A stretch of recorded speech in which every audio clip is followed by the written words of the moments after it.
হযরত মূসা আলাইহিস সালাতু ওয়াস সালাম যখন দ্বীনের দাওয়াত নিয়ে ফেরাউনের কাছে যায়, ফেরাউনের কাছে যখন দ্বীনের দাওয়াত দেয়, আল্লাহ হযরত মূসা আলাইহিস সালাতু ওয়াস সালাম আল্লাহকে বললেন, হে আল্লাহ, আমি তাওরাত কিতাব দান করেছেন আমাকে, তাওরাত কিতাব নিয়ে আমি দ্বীনের দাওয়াত নিয়ে যাব ফেরাউনের কাছে, তো আমার প্রমাণ দেবেন কি? কি প্রমাণ দেব যে এটা আপনার পক্ষ থেকে কিতাব, এটা যে আপনি দান করেছেন, আপনি নাজিল করেছেন, এটা প্রমাণ আমি দেব কিভাবে? আল্লাহ পাক বললেন, আল্লাহ পাক সূরা তাহার মধ্যে বলতেছেন, এক নম্বর আমি তোমাকে দেব একটা লাঠি। একটা কি? লাঠি।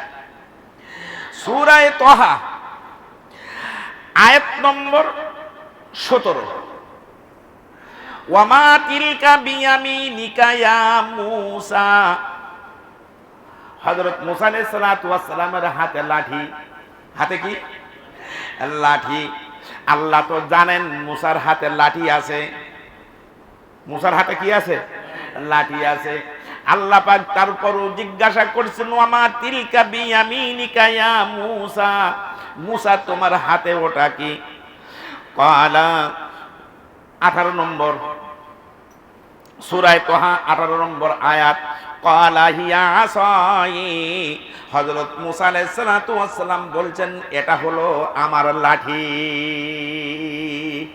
লাঠিটা পেল কোথায়? লম্বা ইতিহাস, ওদিকে যাওয়া যাবে না আজকে। হযরত মূসা আলাইহিস সালাতু ওয়াস সালামের সঙ্গে কথা হচ্ছে কার? জোরে বলেন। আল্লাহর কথা হচ্ছে। মূসা আলাইহিস সালাতু ওয়াস সালাম শুধু লাঠি, আমার লাঠি বলে শেষ করে নাই, কারণ কথা হচ্ছে রাজা ধীরাজের সঙ্গে, আপনার মালিক ইয়াউমিদ্দিনের সাথে কথা হচ্ছে, আল্লাহর সাথে কথা হচ্ছে। এই জন্য কথাটা লম্বা করে বলছেন, আতাওয়াক্কাবু আলাইহা, ও আল্লাহ, এটা আমার লাঠি, এটার উপরে আমি মাঝে মাঝে টেক লাগিয়ে দাঁড়াই।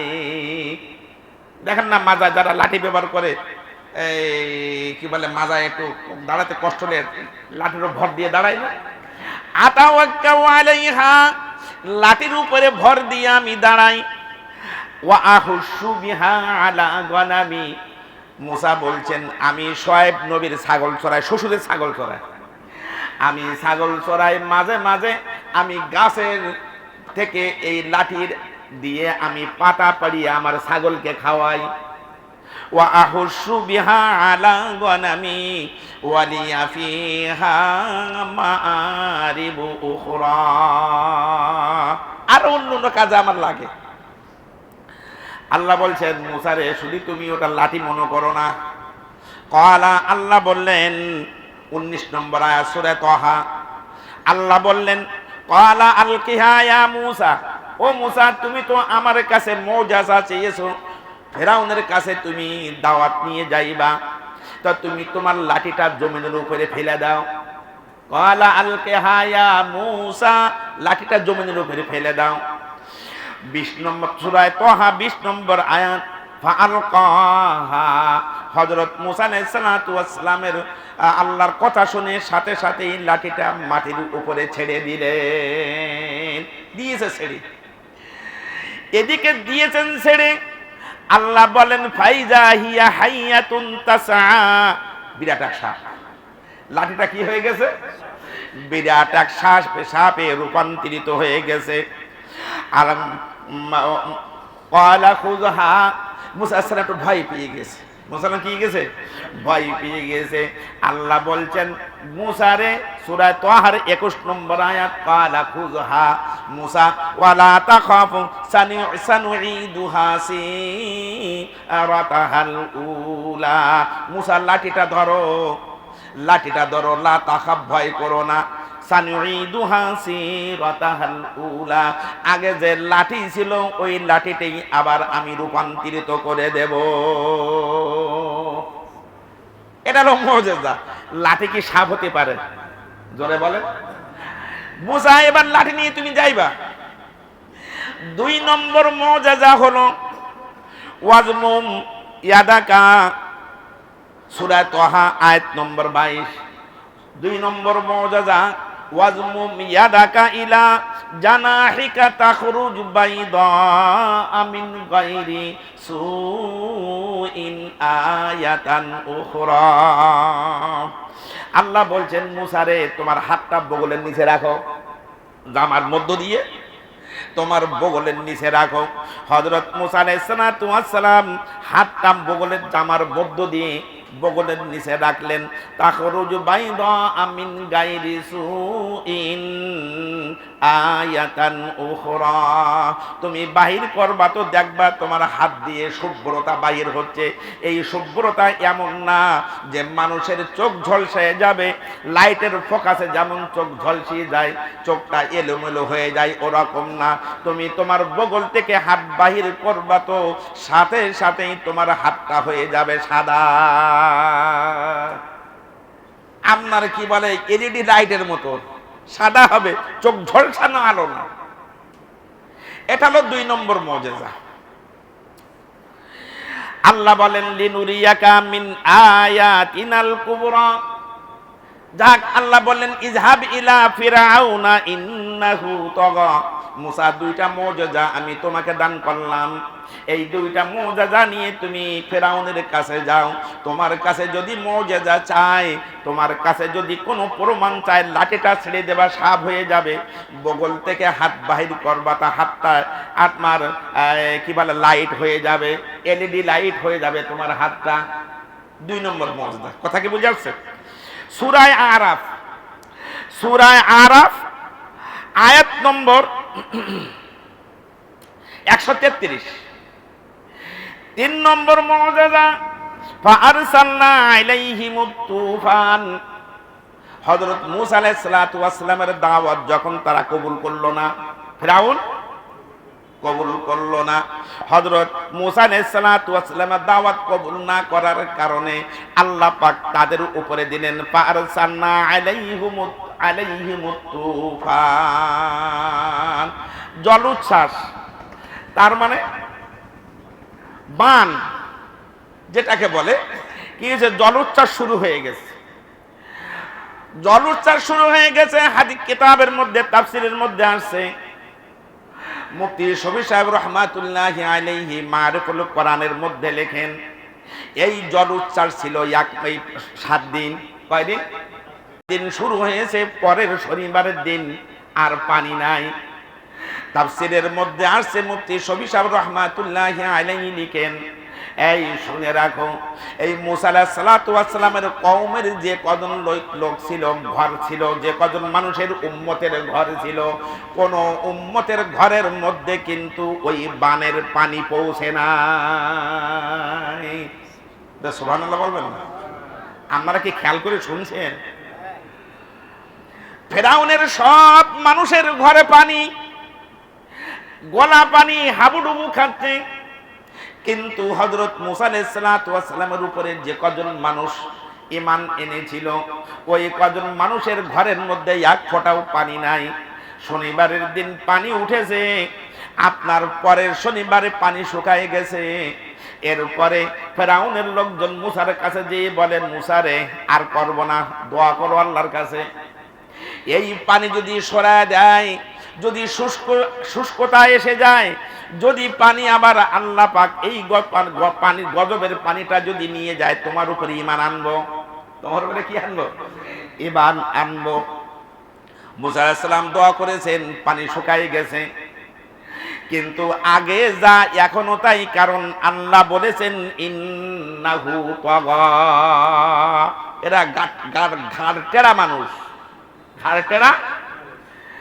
1 মাস অতিক্রম হয়ে গেল। মূসা আলাইহিস সালাম দাওয়াত দেয় আর বলে, ওই যে ওয়াদা করলে ঈমান আনবা, ঈমান আনো। কয় না, আনবো না। আর হযরত মূসা আলাইহিস সালাতু ওয়াস সালাম আল্লাহর কাছে দোয়া করেন, আল্লাহ তারা তো ঈমান আনে না, করবোটা কি? আল্লাহ বলেন অপেক্ষা করো, 4 নম্বর তোমার উপরের মুজিজা আমি আসমান থেকে নাজিল করেছি।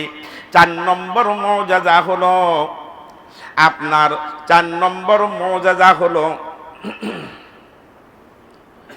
আপনার ওয়ালাকাদ আখাযনা আলা ফিরআউনা বিসসিনিনা ওয়া নাকসিম মিনাত তামারাতি লাআল্লাহুম ইয়াযাক্কারুন। সূরা আরাফ আয়াত নম্বর 130। আল্লাহ বলেন আগে তো দিয়েছিলাম পানি, আগে দিয়েছিলাম কি পানি, এবার আর পানি দেব না, এবার দেব আমি দুর্ভিক্ষ। মুসা আলাইহিস সালাতু ওয়াস সালাম যখন দাওয়াত দেয় বলে তোমরা যদি ঈমান না আনো আবার কিন্তু আযাব আসবে। আযাব আসবে না, ওটা তোমাদের কারণে হয়েছে, আমাদের কারণে হয় নাই। কার কারণে? তোমাদের কারণে হয়েছে, আমাদের কারণে হয় নাই। সূরা আরাফ 134 নম্বর আয়াত। ফালাম্মা কাশাফনা আনহুমুর রিজসা ইলা আজালিন বালিগুহু ইদাহুম ইয়ানকুসুন। যখন বিপদ চলে যায় তো ওই ফিরআউনের লোকজন বলে মুসা রে, এই যে বিপদ আসে তোমার কারণে, তোমার উম্মতের কারণে, তোমার কারণে আর তোমার উম্মতের কারণে, আমাদের কিছু নাই। এই যে জল উচ্ছ্বাস হয়েছে, পানি উঠছে, এটা হলো বরকতের জিনিস। এই পানি হয়েছে, ভালো ফসল হবে, এই জন্য পানি হয়েছে, এটা কোনো অসুবিধা নাই। আল্লাহ পাক বললেন মুসারে চিন্তা করো না, পানি ওঠাটা তারা বরকত মনে করেছে, কিন্তু এই বছরেই এই 1 মাসের মধ্যেই আমি আবার দেব তাদের মধ্যে দুর্ভিক্ষ চালিয়ে দেব। সূরা আরাফ আয়াত নম্বর 130। ওয়ালাকাদ আখাযনা আলা ফিরআউনা বিসসিনিনা ওয়া নাকসিম মিনাত তামারাত লাআল্লাহুম ইয়াযাক্কারুন। আল্লাহ দিলেন তাদের মধ্যে দুর্ভিক্ষ 1 মাসের পরে। 1 মাস ভালো রাখছে, 1 মাস ভালো রাখার পরে আবার তাদের উপরে দিলেন দুর্ভিক্ষ। ফসল নাই, খেজুর নাই, গম নাই, ধান নাই, খাবার কোনো উপযোগী কোনো বস্তু নাই। এইরকম 1 সপ্তাহ থাকার পরে 1 সপ্তাহের মধ্যে ফিরআউনের লোকজন মুসা আলাইহিস সালাতু ওয়াস সালামের কাছে যেই বলতেন মুসা রে দোয়া করো ঈমান আনবো, বিশ্বাস করো আর ঈমান আনবো। হযরত মুসা আলাইহিস সালাতু ওয়াস সালাম দোয়া করেন আল্লাহ ঈমান আনবে বলছে, তুমি কি করো সরায় দাও। যখন চলে গেল দুর্ভিক্ষ চলে গেল, স্বাভাবিক জীবন যাপন হয়ে গেল, তখন মুসা আলাইহিস সালাতু ওয়াস সালাম দাওয়াত নিয়ে গেলেন। দাওয়াত দেওয়ার পরে তারা বলছে আমরা আনবো না, আমরা আসলেই ভালো আছি, তুমি ছিলে খারাপ, তোমার কারণে কিন্তু আসলেই আসছে আমাদের উপরে মুসিবত। 1 মাস ওই অবস্থায় থাকলো। 1 মাস ওই অবস্থায় থাকার পরে হযরত মুসা আলাইহিস সালাতু ওয়াস সালাম আল্লাহর কাছে দোয়া করলেন, আল্লাহ ওরা তো ঈমান আনে না, কি করব? পাঠাচ্ছি 1 মাসের মধ্যে। এবারে দিলেন আপনার 4 নম্বর, এই 5 নম্বর মুআজিজা ছিল ওয়াল জারাদা ফারসালনা আলাইহিমুত তুফানা ওয়াল জারাদা। 5 নম্বর ছিল হলো টিড্ডি, জারাদ, ফড়িং। জারাদ মানে কি? ফড়িং। ভাতের হাঁড়িতে ফড়িং, শোয়ার ঘরে ফড়িং, বাথরুমে গেলে লাফাই ওঠে ফড়িং, শরীরের সব জায়গায় ফড়িং। আপনার ঘুমাইলে শান্তি নাই, পানির পাত্রেও ফড়িং। রান্না করে হাঁড়ি রেখে গেছে, গোশত রান্না করে গেছে, আপনার দেখা যাচ্ছে তার মধ্যেও ফড়িং। 1 সপ্তাহের মধ্যে ফিরআউন লোকজন চলে গেল মুসার কাছে, মুসারে আর করব না, সত্যি এবার ঈমান আনবো, আল্লাহর কাছে দোয়া করো। বিপদ যখন চলে গেছে তখন বলে না আমরা আর ঈমান আনবো না। 1 মাস অপেক্ষা করার পরে হযরত মুসা আলাইহিস সালাতু ওয়াস সালাম আবার আল্লাহর কাছে দোয়া করলেন, আল্লাহ ঈমান তো আনে না, তাই আরেকটা পাঠাচ্ছি, দাঁড়া ও মুসা দাঁড়াও, আরেকটা পাঠাচ্ছি। ওয়াল কুম্মালা ফারসালনা আলাইহিমুত তুফানা ওয়াল জারাদা ওয়াল কুম্মালা। কুম্মাল মানে উকুন, কুম্মাল মানে কি? আর জামাই উকুন, কাপড়ের চোপড়ের উকুন দেখেছো না? সাদা উকুন, কাপড়ের চোপড়ে কি উকুন? আরে কাপড়ের মধ্যে উকুন, কানের মধ্যে উকুন, দাড়িতে উকুন, মাথাতে উকুন, সমস্ত শরীরে উকুন। উকুনে খাইতে খাইতে বনি ইসরাইল খাইতে ফেরাউনের লোকের মাথার চুলও নাই, মুখে দাড়িও নাই, গোপ নাই, সে আরেক রকম বেদৃশ্য অবস্থা। ফেরাউন বলে তার লোকজনকে যাও মুসার কাছে যাও, তাড়াতাড়ি দোয়া করতে বলো। মুসা সালাতু ওয়াস সালামের কাছে দোয়া করলেন, মুসা রে এবার আল্লাহর সাক্ষী রেখে বলছি আমরা সকলেই তোমার উপরে ঈমান আনো, যেখানে যাই সেখানে উকুন, কাপড়ে চোপড়ে উকুন, খেটা মাদুরে উকুন, বালিশে উকুন, শুধু উকুন আর উকুন, দোয়া করো আল্লাহ যেন এই বিপদ চলে নিয়ে যায়, আল্লাহ যেন বিপদটা উঠে নেয়। মুসা আলাইহিস সালাম দোয়া করলেন, সংক্ষেপে বলছি, মুসা আলাইহিস সালাম দোয়া করলেন, আল্লাহ উকুন উঠায় নিলেন। 1 মাস দাওয়াত দিলেন মুসা আলাইহিস সালাম, একই অবস্থা, গাঁট ঠেড়া, ওই যে ইসরাইল গাঁট ঠেড়া। যখন আল্লাহর ঈমান আনলো না, 1 মাসের মধ্যে আবার হযরত মুসা আলাইহিস সালাম আল্লাহর কাছে দোয়া করেন, আল্লাহ ঈমান তো আনে না, কয় আর একটা দিচ্ছি দেখো, ওয়াদাফাদিআ ফারসালনা আলাইহিমুত তুফানা ওয়াল জারাদা ওয়াল কুম্মালা ওয়াল দাফাদিআ। এই 7 নম্বর হলো আপনার ব্যাং। ব্যাং বোঝেন তো? কোন ব্যাং, ঝাঁক কলা, কি বলে কি বড় ব্যাঙে কি বলে? কোলা ব্যাং। কোলা ব্যাং, কোন ব্যাং মানে কি বলে, ঘুমাইতে যায় তো কোনো ব্যাং আস্তে আস্তে আস্তে আস্তে সমস্ত শরীরের উপরে কোনো ব্যাং, মানে কেমন যেন ঘুরে আটকে রেখেছে, বসে থাকে তো সেখানে কোনো ব্যাং, পানির পাত্রে কোনো ব্যাং, সব জায়গায় কোনো ব্যাং আর ব্যাং আর কোলা ব্যাং। এরা অতিষ্ঠ হয়ে হযরত মুসার কাছে বললেন, মুসা রে আমরা সত্যি তোমার উপরে ঈমান আনবো, তোমার আল্লাহর কাছে দোয়া করো। আল্লাহর কাছে দোয়া করেছেন হযরত মুসা আলাইহিস সালাম, ব্যাঙের মুসিবতটা নিয়ে গেছেন, আযাব নিয়ে গেছেন। 1 মাস পরে, 1 মাসের মধ্যে যখন ঈমান আনলো না, হযরত মুসা আলাইহিস সালাম আল্লাহর কাছে দোয়া করেন, আল্লাহ করবো কি, কয় এবার হলো, আরেকটা দেই। এবার দেন ওয়াদ্দামা, দাম মানে রক্ত, হাড়িতে রক্ত, পানির কলসে রক্ত, জগের মধ্যে রক্ত, রান্না করে রাখে রক্ত, রান্না করে যেই গোসল করতে যায় সেখানেও রক্ত, পুকুরে রক্ত। কিন্তু এই যে মুসিবত গুলা আসছে, এই মুসিবত গুলা সব আসছে ফেরাউনের গোষ্ঠীর মধ্যে, ফেরাউনের লোকজনের মধ্যে। হযরত মুসা আলাইহিস সালামের উপরে যারা ঈমান এনেছিল তারাও কিন্তু এই মুসিবত ভোগ করে নাই। কিতাবের মধ্যে আসছে ফেরাউনের লোকজন বলে, এই চল তো মুসা নবীর ওই উম্মতের কাছে যাই, একটু পানি নিয়ে আসি। ওরা তো ভালো পানি পান করে, ওরা কি করে, ভালো পানি পান করে, গ্লাস নিয়ে যায় ওদের কাছে। ওরা যখন দেয় ভালো পানি, এদের হাতে আসতে দেরি হয়, কিন্তু ওই পানিটা রক্তে পরিণত হতে দেরি হয় না, যেই রক্ত। আবার আল্লাহর কাছে দোয়া করেন, আল্লাহ ফেরাউনের লোকজন আসছে, তুমি মুসিবত উঠায় নাও। মুসা আলাইহিস সালামের দোয়া আল্লাহর কাছে কবুল হয়ে গেছে। এরপরে 1 মাসের দাওয়াত যোগ দিতে লাগলেন, যখন দিতে দিতে অপারগ হইলেন, দাওয়াত কবুল করলেন না। আল্লাহ পাকের কাছে হযরত মুসা আলাইহিস সালাম আবার দোয়া করেন, আল্লাহ 1 মাস হয়ে গেল কেউ তো আসে না, ভাই এবার 9 নম্বর মুসিবত, 9 নম্বর মুআজিজা তাদের উপরে দেব। ওয়ালাম্মা ওয়াকা আলাইহিমুর রিজসু ক্বালু ইয়া মূসা উদউ লানা রাব্বাকা বিমা আহিদা। এরপরে আসে তাদের উপরে মহামারী, প্লেগ আসছে। প্লেগ মানে গলা ফুলে মারা যায়, গলা ফুলে কি যায়, মারা যায়। প্লেগ আসছে তাদের উপরে।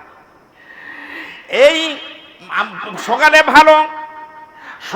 ভালো বিকালে প্লেগ, আবার সন্ধ্যা হতে না হতেই সে মারা যায়। ফেরাউনের লোকজন হযরত মুসা আলাইহিস সালামের কাছে আসছে, দোয়া করো। এদিকে খেয়াল করেন, এই দোয়া করো মুসা, তোমার আল্লাহর কাছে দোয়া করো, বিশ্বাস করো এবার যদি আমরা ঈমান না আনি তাহলে একেবারে আল্লাহ যেন আমাদেরকে ধ্বংস করে দেয়। হযরত মুসা আলাইহিস সালাম দোয়া করলেন, এই রক্তর মুসিবত নিয়ে গেল, এই প্লেগ নিয়ে গেল, প্লেগ রোগ নিয়ে গেল। যখন 40 দিনের মধ্যে কি আনলো না, তারা ঈমান আনলো না, আল্লাহ পাক এবার বললেন যে এদের শেষ পর্যায়ে এসে গেছে। সূরা আরাফ আয়াত নম্বর 125, ফান্তাকামনা মিনহুম ফাআগরাকনাহুম ফিল ইয়াম্মি বিআন্নাহুম কাযযাবু বিআয়াতিনা ওয়া কানু আনহা গাফিলিন। মুসা রে দেরি আর তুমি চিন্তা করো না, এদেরকে আমি পানিতে ফেলে ডুবিয়ে মারবো। ফান্তাকামনা, আমি এবার বদলা নেব। হযরত মুসা আলাইহিস সালামের উপরে কয়টা মুআজিজা নাজিল হয়েছে? 9টা।